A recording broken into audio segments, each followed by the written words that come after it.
এক তপ্ত গ্রীষ্মের দুপুর, কাঠ ফাটা রোদ। একটি কাক তৃষ্ণায় ছটপট করছিল। পানির খোঁজে সে বনের এদিক ওদিক উড়ে বেড়াল, কিন্তু কোথাও এক ফোঁটা পানি জুটল না। ক্লান্ত হয়ে সে একটি গাছের ডালে এসে বসল। হঠাৎ নিচে তার চোখ পড়ল একটা মাটির কলসির ওপর। দ্রুত নিচে নেমে কলসির ভেতর উকি দিল, কিন্তু হায়, পানি একদম তলায়। কলসির মুখ সরু, তাই সে কিছুতেই নাগাল পেল না। কাকটি খুব হতাশ হয়ে পড়ল, কিন্তু সে হার মানল না। হঠাৎ তার মাথায় এলো এক দারুণ বুদ্ধি। সে দেখল আশেপাশে অনেক ছোট ছোট নুড়ি পাথর পড়ে আছে।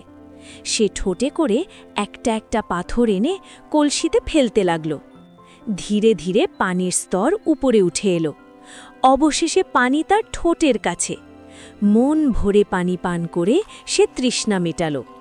বুদ্ধি থাকলে উপায় হয়, এই কথা প্রমাণ করে সে খুশি মনে উড়ে গেল। আচ্ছা বলুন তো, আপনারা কোন বয়সে কার্টুন দেখছেন? কমেন্টে লিখে দিন। আমরা পরের ভিডিওতে র্যান্ডমভাবে 5 জনের নাম দেখাবো। হ্যাঁ, হতে পারে আপনার নামও।